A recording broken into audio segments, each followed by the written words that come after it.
প্রাকৃতিকভাবে যে বন্যাটা হয়, যদি এমন বন্যা বাংলাদেশে হতো তাহলে আমাদের আপসেট হওয়ার কোনো কারণ ছিল না। বাংলাদেশে একটা ঋতুর নাম হচ্ছে বর্ষা। আমরা বর্ষাকে স্বাগত জানাই, কারণ বর্ষা গ্রহণ করার জন্য আমাদের পূর্ব প্রস্তুতি থাকে। আর বন্যাকে আমরা স্বাগত জানাই না, ঘৃণা করি, কারণ বন্যা যখন হয় তখন আমাদের পূর্ব প্রস্তুতি থাকে না।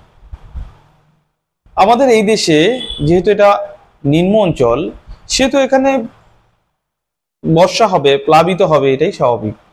আর এটা হয় নির্দিষ্ট কোনো বছরের নির্দিষ্ট কোনো একটা দিনে। আমাদের সবারই জানা থাকে এবং আমরা পূর্ব প্রস্তুতি নিয়ে থাকি, যার কারণে আমাদের বর্ষা আমাদেরকে কখনোই কোনো সমস্যায় ফেলতে পারে না। বাট আমাদের প্রস্তুতি থাকে না বন্যার জন্য, যার কারণে জনজীবনে বন্যা বহু দুর্ভোগ ফেলে। এখন বর্ষা হয় প্রাকৃতিকভাবে, এটা ন্যাচারাল একটা বিষয় হবে, এটা স্বাভাবিক, আমরা মানিয়ে নিতে পারি, আমাদের পূর্ব প্রস্তুতি আছে। কিন্তু বন্যা এটা প্রাকৃতিকভাবে হয় না, এটাকে বানানো হয়, তৈরি করা হয়। আমাদের যখন বঙ্গভঙ্গ হয়নি, আমাদের দেশ যখন সার্বভৌমত্ব ছিল, আমাদের দেশের পরিধি ছিল উড়িষ্যা বিহার পর্যন্ত, তখন এই বাংলায় এমন হঠাৎ বন্যা হতো না। বৃষ্টি 2 দিন 4 দিন 5 দিন 10 দিন হলেও বন্যা হতো না। কিন্তু যখন বঙ্গভঙ্গ হয়ে গেল, দেশ স্বাধীন হলো, তারপর থেকে আমাদের দেশে হঠাৎ বন্যা হওয়া শুরু করলো। এমনও হয়েছে গত বছরে কোনো বছরে 1 বার 2 বার 3 বারও 4 বার 5 বারও বন্যা হয়ে যায়। এটা প্রাকৃতিক বিষয় না, এটা ঘটানো বিষয়। দেশ স্বাধীন হওয়ার পর কেন এটা বেশি হচ্ছে বলেন তো আপনারা? কারণ নদীগুলোকে শাসন করা হচ্ছে। নদীর এখানে ব্যারেজ, ওখানে ব্যারেজ সৃষ্টি করে নদীগুলোকে শাসন করা হচ্ছে।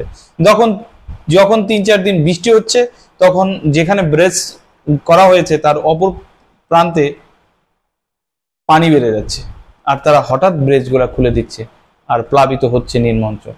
এটাই সব, এবং এটাই হচ্ছে। বছরে 3-4 বার বন্যা হয়ে যাচ্ছে, বন্যায় জনজীবন দুর্ভোগে পড়ছে, কোটি কোটি টাকা ক্ষতি হচ্ছে, কিন্তু এতে তাদের কোনো কিছু যায় আসে না যারা বন্যাটা ঘটাচ্ছে। কিন্তু যাদের যাচ্ছে তাদের কিছু করার থাকলেও কিছু করতে পারতেছে না, কারণ তারা অসহায়, তাদের মনিবেরা তাদের দিকে তাকাচ্ছে না। এভাবে চলতে দেওয়া যায় না। আমরা ইন্ডিয়া রাষ্ট্রের শত্রু নই, আমরা ইন্ডিয়া রাষ্ট্রের বন্ধু হয়ে থাকতে চাই, গোলাম হয়ে নয়। আমাদেরকে তারা যদি গোলাম বানিয়ে রাখতে চায় তাহলে তারা ভুল করছে। এই জাতি কারো গোলাম হয়ে থাকার জন্য এই পৃথিবীতে আসে না।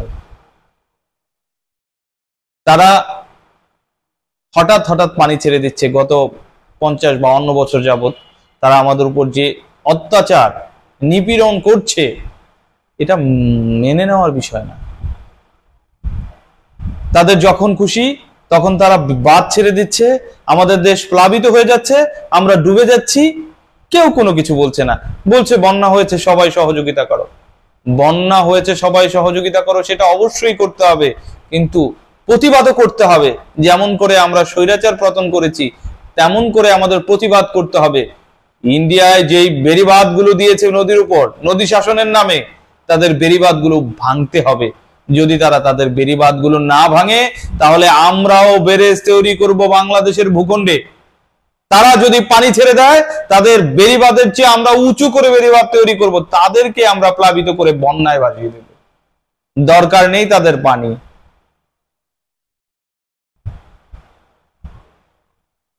তারা কি শুরু করেছে?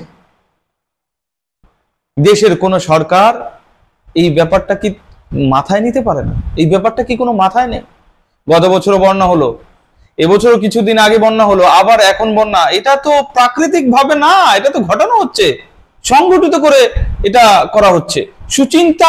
সুচিন্তিত বন্যা করা হচ্ছে, যাতে বাংলাদেশের অর্থনীতি ধ্বংস হয়ে যায়।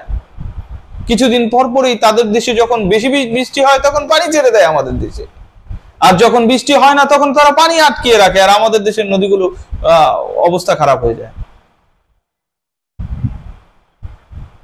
আমরা ন্যায্য অধিকার চাই, আমরা বন্ধুত্ব সুলভ আচরণ চাই, শুধু খাতা কলমে বন্ধু নয়, আমরা বাস্তবে বন্ধুত্ব চাই।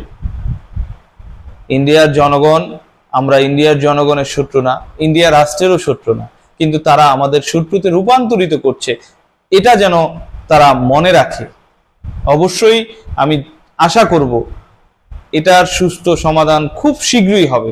আমাদের দেশে কোনো বন্যা হয়নি, আমাদের দেশকে বন্যায় প্লাবিত করা হয়েছে। আমাদের দেশে বন্যা হয়নি, আমি বারবার বলছি, আমাদের দেশকে বন্যায় প্লাবিত করা হয়েছে সুপরিকল্পিতভাবে। আর এটা 50-52 বছর যাবতই করে যাচ্ছে। বন্যা হওয়ার কোনো কারণই নেই। তারা বন্যা আমাদের দেশে করার জন্যই ওই প্ল্যান করে ওই তাদের ব্যারেজগুলো তারা করেছে ওখানে, এই দেশটাকে নিচু করে রাখার জন্য। তাই যারা বন্যায় প্লাবিত হয়েছেন তাদের প্রতি অবশ্যই আমার সহমর্মিতা থাকবে, এবং যারা আমাকে শোনেন অবশ্যই তারা তাদেরকে সহযোগিতা করবেন। এবং অবশ্যই এই বন্যার পরে আমাদেরকে দুর্বার আন্দোলন গড়ে তুলতে হবে, এই সরকারকে জানাতে হবে, দেখেন আমাদেরকে বারংবার তারা বন্যায় প্লাবিত করে। আমরা ইন্ডিয়ার শত্রু নই, ইন্ডিয়াকে বলুন আমরা তাদের শত্রু নই, আমরা তাদের বন্ধু, তবে আমরা তাদের গোলাম নই। আমাদের ন্যায্য অধিকার দেয়া হোক।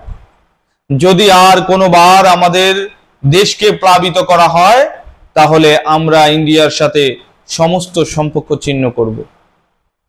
অবশ্যই আমরা ইন্ডিয়ার সাথে সম্পর্ক ছিন্ন করব। আমাদের যদি ইন্ডিয়া বারংবার এভাবেই ক্ষতিতে পৌঁছাতে চায় তাহলে আমরাও তাদেরকে শান্তিতে থাকতে দেব না। কারণ প্রতিবেশীকে যদি শান্তিতে থাকতে না দেয়া হয়, প্রতিবেশীর হক রয়েছে, প্রতিবেশীর অধিকার রয়েছে তাদেরকেও শান্তিতে না থাকতে দেয়ার।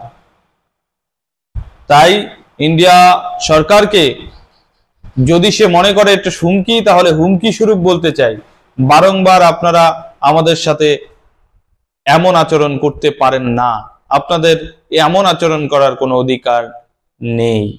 অতএব এটার সুষ্ঠু সমাধান করবেন। এই বলে আজকের মতো এখানে রাখছি। অবশ্যই পরবর্তীতে আবার কথা হবে। আসসালামু আলাইকুম ওয়া রাহমাতুল্লাহি ওয়া বারাকাতুহু।